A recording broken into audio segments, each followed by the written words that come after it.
야, 너 내가 누군지 알아? 우리 남편이 이 부대 소령이야. 한가로운 주말 오후. 평화롭던 생활관에 난데없이 고성이 터집니다. 주인공은 이제 막 자대해온 어리바리 신병, 박서준 이병. 그의 조용했던 군 생활은 한 통의 황당한 전화로 걸려온 소대장 와이프의 막무가내 갑질로 인해 산산조각 날 위기에 처하는데요. 여보 당장 와서 이 싸가지 없는 이등병 새끼 좀 어떻게 해봐. 문제는 그들이 건드린 상대가 보통 군인이 아니었다는 거죠. 처음엔 어리숙해 보였던 이등병이 갑자기 아줌마, 뒷감당할 자신 있으세요? 라며 비웃기 시작하는데요. 과연 아나무인 갑질, 소대장 부부의 운명은 어떻게 될까요? 답답했던 속이 뻥 뚫리는 그날의 통쾌한 이야기가 지금 바로 시작됩니다. 그 전에 잠깐 구독과 좋아요 먼저 꼭 눌러주시면 복 받으실 거예요. 정정만이 감도는 주말 오후의 생활관. 유난히 고되고 길었던 한 주간의 훈련이 끝나고 찾아온 짧은 휴식 시간이었지만 신병 박서준 이병에게는 여전히 긴장의 연속이었습니다. 아직은 모든 것이 낯설고 어렵기만 한 군 생활이었죠. 대부분의 동기들이 PX에 가거나 TV 앞에 모여 시끌벅적하게 주말을 즐기고 있었지만 서준은 생활관 한쪽 구석에 조용히 앉아 있었습니다. 그는 말없이 자신의 전투화에 정성껏 광을 내고 있었어요. 그의 손길이 닿을 때마다 낡은 전투화는 조금씩 윤기를 되찾아갔습니다. 마치 그의 군 생활이 그러하길 바라는 것처럼 그의 손놀림은 아주 성실하고 꼼꼼했습니다. 먼지 하나 없이 반짝이는 전투화는 그의 고든 성품을 그대로 보여주는 듯했죠. 조용하고 내성적인 성격의 서준이었지만 맡은 일에 대해서는 누구보다 책임감이 강했습니다. 하지만 낯선 환경과 사람들 속에서 그는 종종 깊은 외로움에 잠기곤 했어요. 창밖으로 보이는 평화로운 주말 풍경은 고향에 대한 그리움을 더욱 사무치게 만들었습니다. 문득문득 떠오르는 가족들의 얼굴, 친구들과 함께했던 즐거운 시간들, 그 모든 것이 아득하게만 느껴졌습니다. 그의 관물대는 언제나 각 잡힌 군복과 깔끔하게 정돈된 개인 물품들로 채워져 있었지만 마음 한구석은 텅 빈 것처럼 허전했죠. 신병 특유의 불안감과 막막함이 그의 젊은 어깨를 무겁게 누르고 있었습니다. 그가 보초를 서던 주말이었습니다. 한적한 부대의 정적을 깨고 정문이 거칠게 열리는 소리가 들렸어요. 쾅하는 소리와 함께 요란한 목소리가 울려 퍼졌습니다. 함께 있던 모든 병사들의 시선이 일제히 문 쪽으로 향했죠. 화려한 원피스 차림에 짙은 화장을 한 젊은 여성이 잔뜩 찌푸린 얼굴로 들어서고 있었습니다. 그녀의 손에는 명품 핸드백이 들려 있었고 온몸에서는 값비싼 향수 냄새가 진동했어요.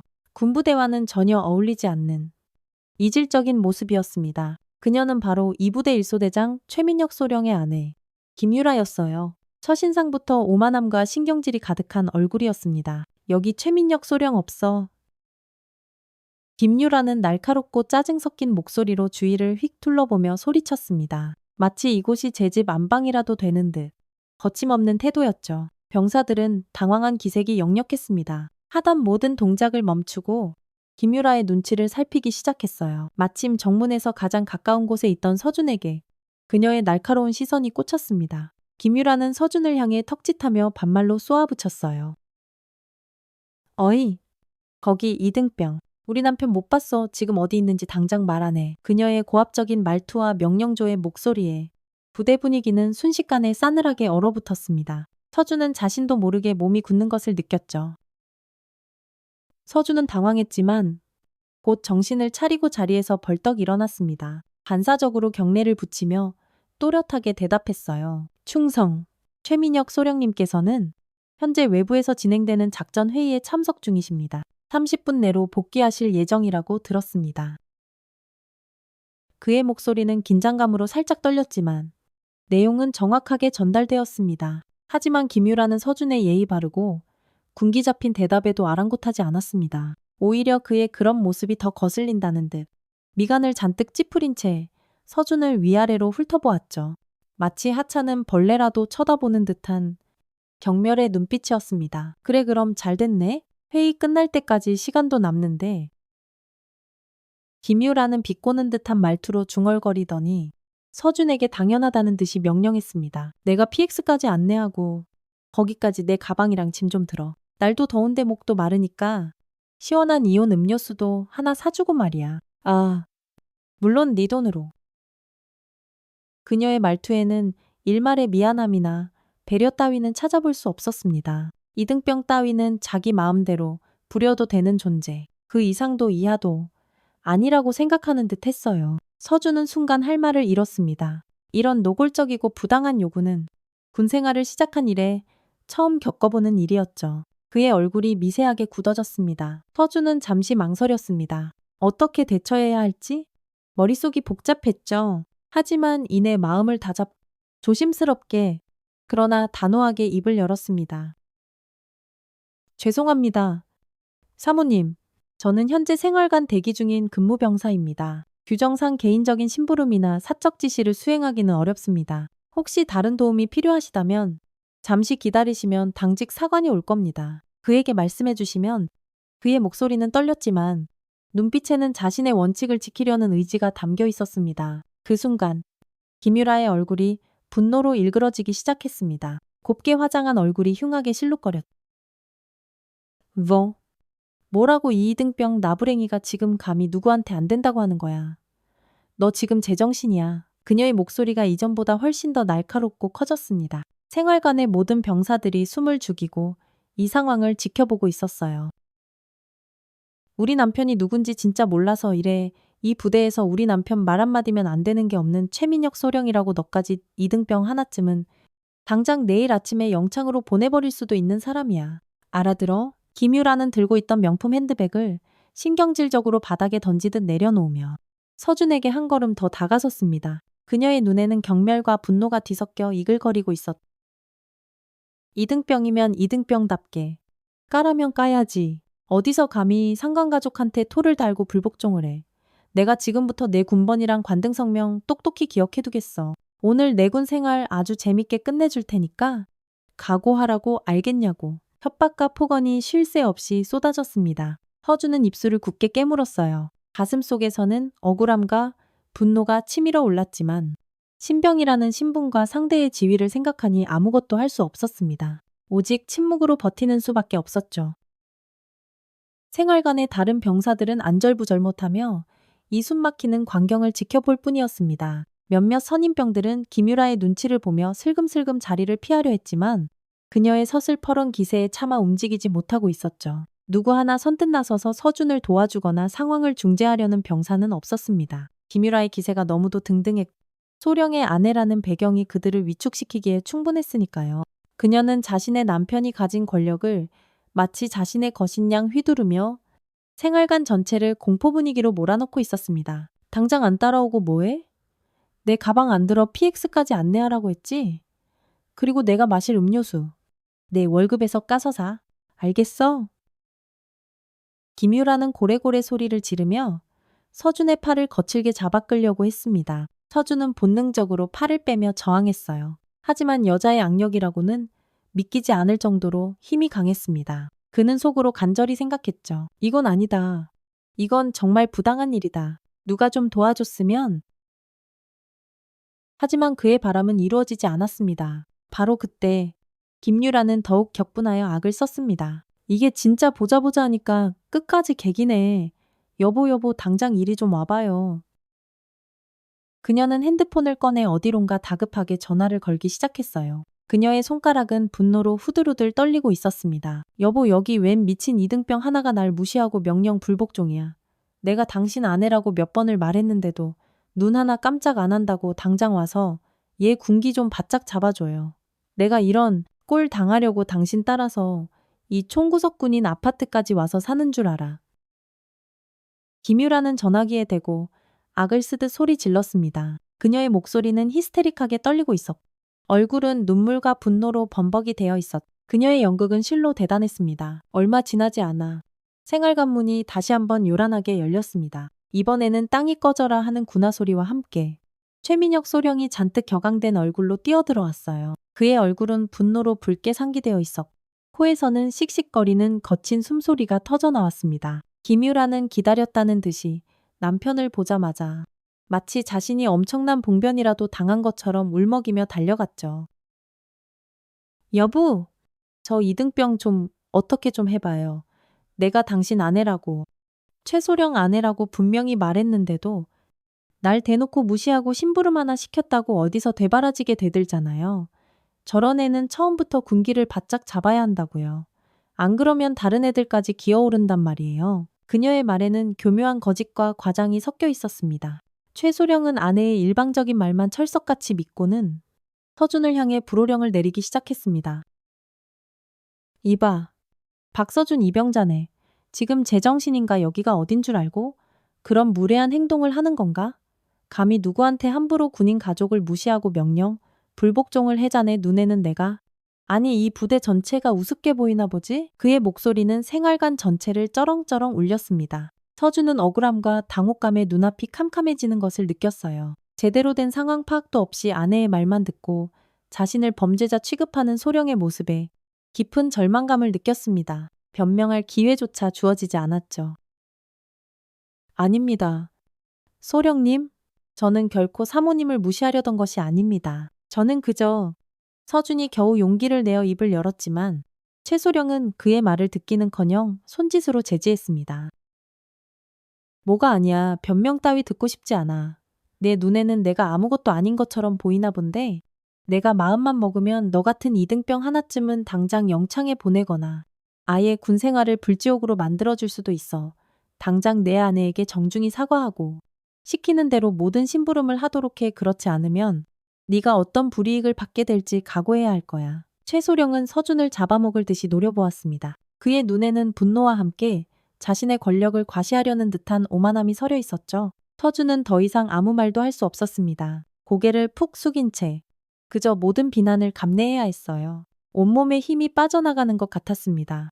이렇게 부당한 일을 당하면서도 아무것도 할 수 없다는 무력감이 그를 더욱 괴롭혔습니다. 주변의 다른 병사들은 숨막히는 정적 속에서 그저 눈치를 보며 발만 동동 구르고 있었죠. 김유라는 그런 남편의 모습 뒤에서 의기양양한 표정으로 서준을 쏘아보고 있었습니다. 그녀의 입가에는 승자의 미소 같은 것이 걸려 있었어요. 서준의 마음속에는 거대한 절망감이 파도처럼 밀려왔습니다. 군대란 원래 이렇게 부조리한 곳인가? 힘없는 이등병은 이렇게 억울한 일을 당해도 아무런 항변조차 할 수 없는 것인가? 그는 생각했습니다. 눈물이 핑 돌았지만 입술을 깨물며 간신히 참아냈습니다. 여기서 울면 상황이 더 비참해질 뿐이라는 것을 알았기 때문이었죠. 그의 어깨는 무겁게 축 처져 있었고 두 손은 주체할 수 없이 부들부들 떨리고 있었습니다. 사태는 클라이맥스로 치닫고 있었고 서준에게는 모든 것이 암담하고 절망적으로만 보였습니다. 그야말로 최악의 상황이었죠. 최소령이 서준에게 온갖 모욕적인 언사와 함께 징계 절차를 운운하며 마지막 일격을 가하려던 바로 그 순간이었습니다. 생활관 복도 저편에서부터 낮고도 분명한 그러나 그 안에 엄청난 위험을 담고 있는 목소리가 들려왔어요. 최소령, 지금 생활관에서 무슨 불미스러운 소란인가. 그 목소리는 조용했지만 이상하게도 생활관 전체를 압도하는 강력한 힘이 실려 있었습니다. 그 목소리가 들리는 순간 마치 시간이 멈춘 듯 생활관 안의 모든 움직임과 소리가 일시에 멎었습니다. 방금 전까지 서준을 몰아세우던 최소령과 그의 아내 김유라는 물론 숨죽여 이 광경을 지켜보던 다른 병사들까지 일제히 목소리가 들려온 복도 쪽으로 고개를 돌렸죠. 복도에는 한치의 흐트러짐도 없는 반듯한 군복 차림의 중년 군인이 서 있었습니다. 그의 떡 벌어진 어깨에는 대한민국 육군의 자부심을 상징하는 빛나는 별 4개가 선명하게 달려 있었어요. 바로 이 부대의 최고 지휘관이자 살아있는 전설로 불리는 박현수 사단장이었습니다. 사단장은 그 어떤 예고도 없이 조용히 부대 순찰 중이었던 겁니다. 최소령과 김유라의 얼굴은 그 순간 종이장처럼 하얗게 질려버렸습니다. 조금 전까지 하늘 높은 줄 모르고 기세등등하던 모습은 온데간데 없었 마치 얼음이라도 된 사람처럼 그 자리에서 굳어버렸죠. 특히 김유라는 자신이 저지른 일이 이제 걷잡을 수 없는 파국으로 치닫고 있다는 것을 직감한 듯 다리가 후들거려 제대로 서 있기조차 힘들어 보였습니다. 사단장의 등장은 그야말로 태풍 전야의 폭풍 같은 고요함 그 자체였습니다. 생활관 안의 공기는 바늘 하나 떨어지는 소리도 들릴 만큼 무겁게 가라앉았어요. 사단장은 천천히 그러나 위험 있는 걸음걸이로 생활관 안으로 들어섰습니다. 그의 날카로운 시선은 먼저 당황한 기색이 역력한 최소령과 공포에 질린 김유라에게 잠시 머물렀다가 이내 고개를 숙인 채 어쩔 줄 몰라 하는 서준에게로 향했죠. 사단장의 표정은 겉으로는 더없이 차분해 보였지만 그 안에는 모든 상황을 꿰뚫어보는 듯한 날카로운 통찰력과 지혜가 번뜩이고 있었습니다. 그는 아무 말 없이 생활관 내부를 한번 쭉 둘러보더니 나직하지만 그 누구도 거역할 수 없는 분명한 목소리로 말문을 열었어요. 최소령. 사단장의 부름에 최소령은 마치 용수철처럼 허리를 굽혔습니다. 넷 사단장님 분부만 내리십시오. 그의 목소리는 다급했고 평소의 오만함은 찾아볼 수 없었습니다. 자초지종을 소상히 보고하게 생활관에서 이와 같은 소란이 벌어진 연유에 대해 조금도 숨김없이 정확히 알고 싶네. 사단장의 목소리에는 추상 같은 위엄과 함께 진실을 밝히겠다는 단호한 의지가 서려 있었습니다. 최소령은 식은땀을 뻘뻘 흘리며 당황한 기색이 역력했지만 애써 침착한 척하며 더듬더듬 보고를 시작했어요. 존경하옵는 사단장님. 그러니까 제 아내가 잠시 부대에 개인적인 용무가 있어 방문하였는데 여기 있는 박서준 이병이 안내를 정당한 사유 없이 거부하고 심지어 불손한 태도를 보였다는 보고를 받았습니다. 그래서 제가 군기를 확립하고 상관 가족에 대한 예의를 가르치고 있던 중이었습니다. 그의 목소리는 변명으로 가득 차 있었고 시선은 사단장의 눈을 제대로 마주치지 못한 채 불안하게 흔들리고 있었다. 김유라도 옆에서 어떻게든 남편을 거들고 상황을 모면하려 안간힘을 썼습니다. 사단장님, 정말이에요. 저 이등병이 정말 너무나 무례하고 건방졌어요. 제가 최소령 아내라고 분명히 밝혔는데도 어디서 그런 버르장머리 없는 태도를 보이는지. 하지만 그녀의 다급한 외침은 사단장의 차갑고 냉정한 시선에 가로막혀 더 이상 이어지지 못했습니다. 사단장은 김유라를 쳐다보지도 않고 다시 서준에게로 시선을 옮겼어요. 그의 눈빛은 여전히 서준의 진실된 목소리를 기다리고 있었습니다. 박이병, 사단장이 서준의 이름을 불렀습니다. 그 부름에 서준은 천천히 고개를 들고 사단장을 정면으로 바라보았어요. 그의 눈에는 여전히 억울함과 긴장감이 가득했지만 동시에 어딘가 모르게 이 상황을 해결해줄 유일한 사람을 만났다는 작은 기대감도 서려 있었습니다. 자네가 직접 보고하게 방금 최소령의 보고 내용과 다른 점이 있다면 그리고 자네가 겪었던 모든 상황을 있었던 사실 그대로 가감없이 말해주길 바라네. 사단장의 목소리는 낮고 조용했지만 그 안에는 서준에게 진실을 말할 용기를 실어주는 듯한 따뜻함과 강인함이 함께 담겨 있었습니다. 서준은 마른 침을 한번 꿀꺽 삼키고 떨리는 목소리였지만 최대한 또렷하게 보고를 시작했습니다. 충성 이병 박서준 명 받았습니다. 그는 먼저 우렁찬 목소리로 경례를 붙였습니다. 그리고는 천천히 하지만 분명하게 상황을 설명하기 시작했어요. 오늘 오후 3시경 최민혁 소령님 사모님께서 생활관으로 갑자기 찾아오셨습니다. 소령님의 행방을 물으셨고 저는 현재 소령님께서 외부에서 진행 중인 긴급작전회의에 참석 중이시며 약 30분 내로 복귀하실 예정이라고 정중히 말씀드렸습니다. 서준은 감정을 최대한 배제하고 객관적인 사실만을 전달하려 애썼습니다. 그의 목소리는 보고를 이어갈수록 조금씩 안정을 찾아가고 있었어요.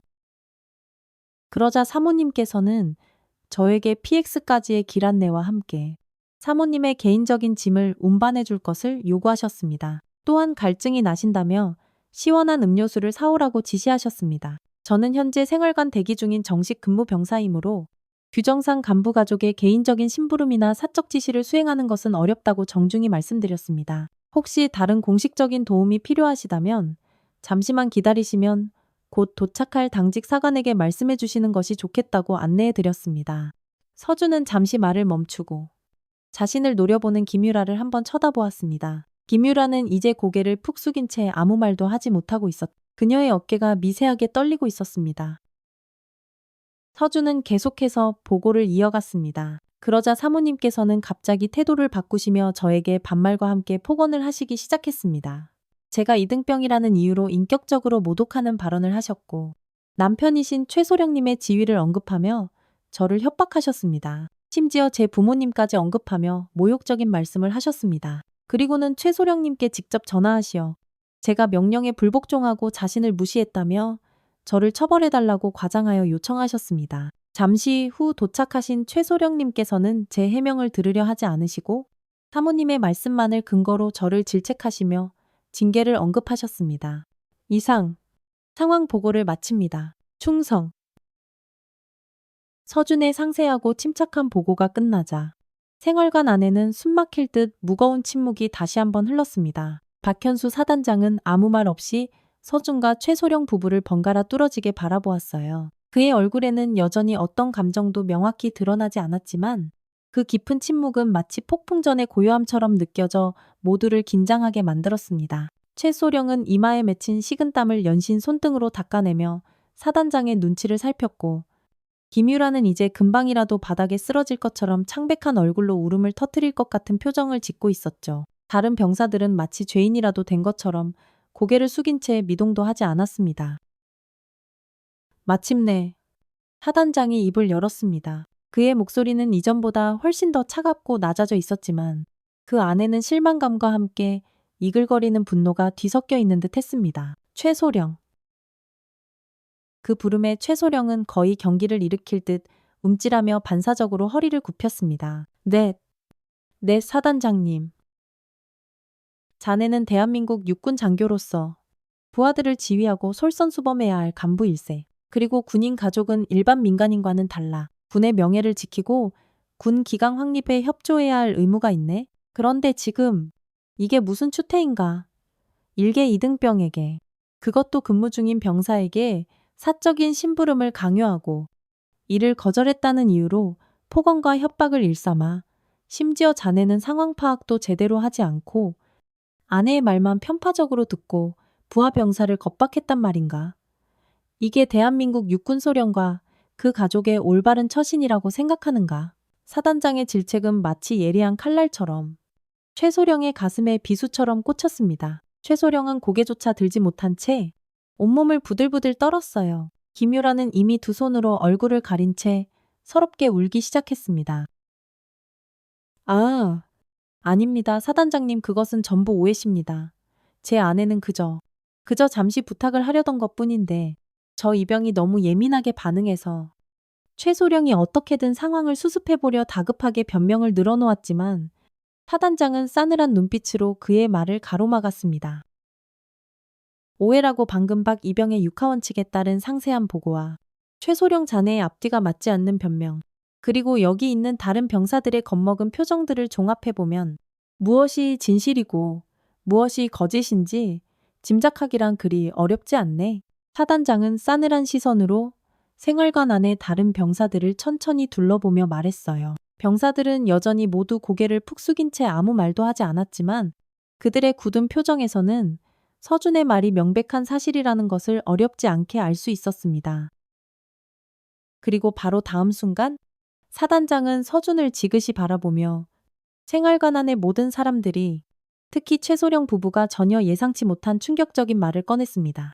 그 말은 최소령과 김유라에게는 그야말로 하늘이 무너지고 땅이 꺼지는 듯한 핵폭탄과 같은 엄청난 충격을 안겨주었죠. 박이병. 사단장이 이전과는 달리 한결 부드럽고 따뜻한 목소리로 서준을 불렀습니다. 오늘 일로 많이 놀라고 힘들었겠고 신병으로서 감당하기 어려운 일을 겪었으니 마음고생이 무척 심했을 거야. 이런 상황이 벌어지도록 제대로 부대를 살피지 못한 이 부대의 지휘관으로서, 그리고 한 아이의 아비로서 진심으로 미안하게 생각한다. 아비로서 미안하다.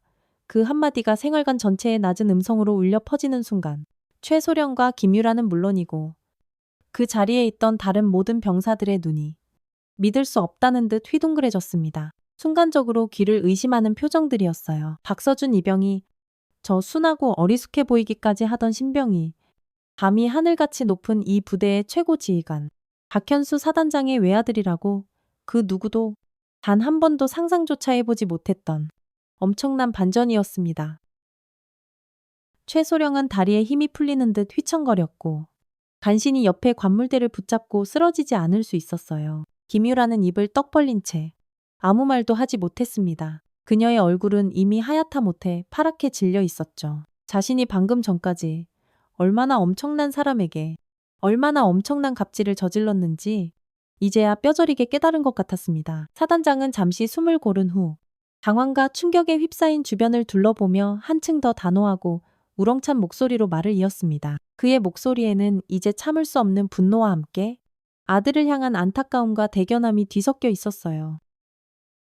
내 아들이라서 특별히 편을 드는 것이 아닐세. 이 부대의 모든 병사들은, 아니, 더 나아가 대한민국의 모든 국군 장병들은 그 누구에게도 어떤 이유로든 부당한 대우를 받거나 인권을 침해당해서는 절대 안 되네. 병사들의 기본적인 인권을 무시하고 사적인 감정과 지위를 이용하여 약자에게 갑질을 일삼는 행위는 분의 기강을 무너뜨리고 전투력을 좀먹는 용납할 수 없는 해악일세. 최소령 자네는 대한민국 육군 장교로서의 명예를 더럽혔고 자네 아내는 군인 가족으로서의 최소한의 품위마저 스스로 내팽개쳤네. 이에 대한 책임은 반드시 그리고 아주 엄중하게 져야 할 것이야. 사단장의 서리빨 같은 일갈은 마치 천둥소리처럼 생활관 전체를 강하게 뒤흔들었습니다. 김유라는 결국 그 자리에 힘없이 주저앉아 아이처럼 큰 소리로 울음을 터뜨렸습니다. 사단장님, 제가 정말 죽을 죄를 지었습니다. 제가 잠시 정신이 나갔었나 봅니다. 제가 정말 큰 실수를 저질렀어요. 제발 한 번만, 단 한 번만 용서해 주십시오. 다시는 이런 일이 없도록 정말 조심하겠습니다. 그녀는 손이 발이 되도록 빌었지만 사단장의 표정은 얼음장처럼 차갑고 단호했습니다. 최소령 역시 고개를 땅에 처박은 채 아무 말도 하지 못했죠. 그는 자신의 군생활이 여기서 처참하게 끝장날 수도 있다는 것을 뼈저리게 직감하고 있었습니다. 남은 것은 오직 절망뿐이었어요. 사단장은 마지막으로 최소령에게 차갑고 단호한 목소리로 명령했습니다. 최소령은 금일부로 즉시 보직 해임일세. 부대 내 모든 지휘 권한을 내려놓고 대기하도록. 곧 감찰부의 강도 높은 정식 조사를 받게 될 것이고 그 결과에 따라 징계위원회에 회부하여 엄중히 그 죄를 물을 걸세. 또한 자네 아내 김유라 씨 역시 금일부로 부대 내 모든 시설의 출입을 금지하고 현재 거주 중인 군인 아파트에서도 즉시 퇴거 조치하도록 하게 군의 위신을 땅에 떨어뜨리고 부대 기강을 해이하게 만든 책임을 반드시 묻겠네. 이는 단순한 경고가 아닐세. 즉각 시행하도록. 그의 말은 냉혹한 최종 선고와도 같았습니다. 최소령과 김유라의 얼굴에는 이제 일말의 희망조차 사라지고 짙은 절망감만이 가득했어요. 그토록 오만하고 당당했던 그들의 모습은 이제 어디에서도 찾아볼 수 없었습니다. 통쾌하고 짜릿한 순간이었습니다. 억울하게 고통받던 서준의 답답하고 무거웠던 마음이 마치 사이다 한 잔을 마신 것처럼 한순간에 시원하게 씻겨 내려가는 듯했죠. 사단장은 이어서 서준에게 천천히 다가와 그의 어깨를 따뜻하게 두드렸습니다. 박이병. 아니, 서준아. 이제 괜찮다. 이제 다 끝났다. 너는 네 임무와 책임을 다했을 뿐이다. 대한민국 군인으로서 너무나 당연하고 올바른 행동을 한 것이니 이번 일로 조금도 위축되거나 부끄러워할 필요 없다. 잘 견뎌주었다. 그의 목소리는 이전의 엄격함과는 달리 한없이 따뜻했지만 그 안에는 아들에 대한 강한 신뢰와 자랑스러움이 깊이 담겨 있었어요. 서준은 그제야 참았던 눈물을 주체하지 못하고 터뜨렸습니다. 그 눈물은 더 이상 억울함과 서러움의 눈물이 아니라 깊은 안도감과 진심, 어린 감사함의 눈물이었죠.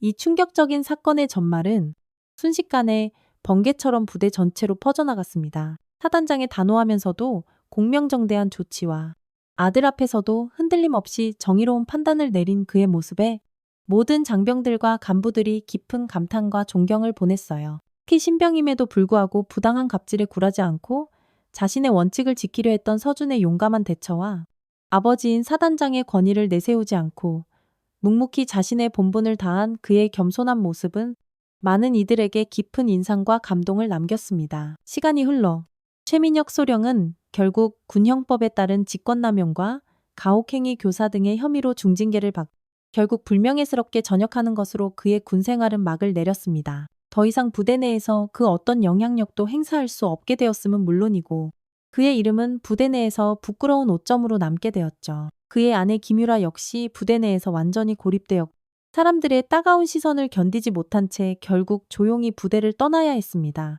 한때 하늘 높은 줄 몰랐던 그들의 오만하고 이기적인 모습은 이제 어디에서도 찾아볼 수 없게 되었습니다. 그들이 뿌린 갑질의 씨앗이 결국 자신들의 파멸이라는 씁쓸한 열매를 맺은 것이었죠.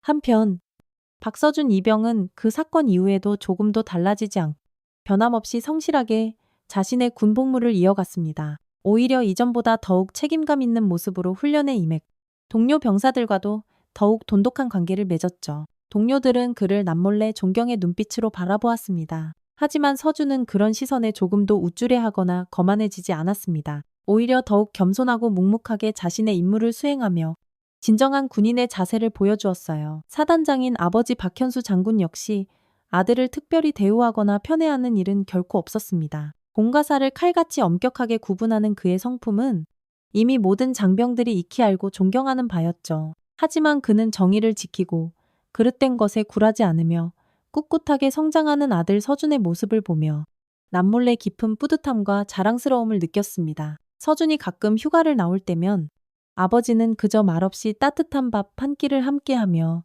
아들의 지친 어깨를 두드려주곤 했어요. 그 어떤 100마디 칭찬이나 격려의 말보다 더 큰 위로와 사랑이 담긴 행동이었습니다. 이 한바탕 소동과도 같았던 사건은 결과적으로 부대 내에 오랫동안 암암리에 존재했던 그릇된 갑질 문화와 부조리에 대한 깊은 경각심을 일깨우는 매우 중요한 계기가 되었습니다. 병사들의 인권이 그 무엇보다 존중받아야 한다는 당연한 인식이 부대 전체에 확산되었고 간부들은 부하들을 대하는 자신의 태도와 리더십을 진지하게 다시 한번 돌아보게 되었죠. 과거에는 공공연하게 이루어졌던 부당한 지시나 사적인 심부름 강요 같은 악습들이 눈에 띄게 줄어들었습니다. 그 결과 부대 분위기는 이전과는 비교할 수 없을 정도로 훨씬 더 밝고 건강하게 변화했어요. 병사들의 사기가 진작되었음은 물론이고 간부와 병사 간의 신뢰도 더욱 두터워졌습니다. 이 이야기는 우리에게 많은 것을 생각하게 합니다. 자신이 가진 작은 힘이나 지위를 이용하여 힘없는 사람에게 함부로 갑질을 하는 것이 얼마나 어리석고 위험한 일인지를 분명하게 보여줍니다. 그리고 아무리 감추려 해도 진실과 정의는 언젠가는 반드시 그 모습을 드러내고 승리한다는 값진 교훈을 주죠. 때로는 우리가 전혀 예상치 못한 순간에 전혀 예상치 못한 방식으로 정의가 실현되기도 하니까요. 혹시 여러분 주변에서 오늘 이야기와 비슷한 갑질을 목격하거나 직접 경험한 적이 있으신가요? 있다면 그때 여러분은 어떻게 대처하셨는지, 혹은 어떻게 대처하고 싶으신지 여러분의 소중한 생각을 댓글로 남겨주시면 좋겠습니다. 그리고 이 이야기가 우리 사회에 아직도 남아있는 모든 갑질 문화를 조금이나마 개선하고 서로 존중하며 함께 살아가는 따뜻한 사회를 만드는데 작은 도움이 되길 진심으로 바랍니다. 오늘의 사연 어떻게 들으셨나요? 지금까지 구독자분들과 함께 결말을 만드는 채널 노후의 명작이었습니다. 오늘도 귀한 시간 내어주시고 끝까지 시청해주신 구독자 여러분 진심으로 감사드립니다. 그리고 사랑합니다. 다음 영상을 누르시기 전에 잠깐 구독과 좋아요 먼저 꼭 눌러주시면 부자 되실 거예요. 감사합니다.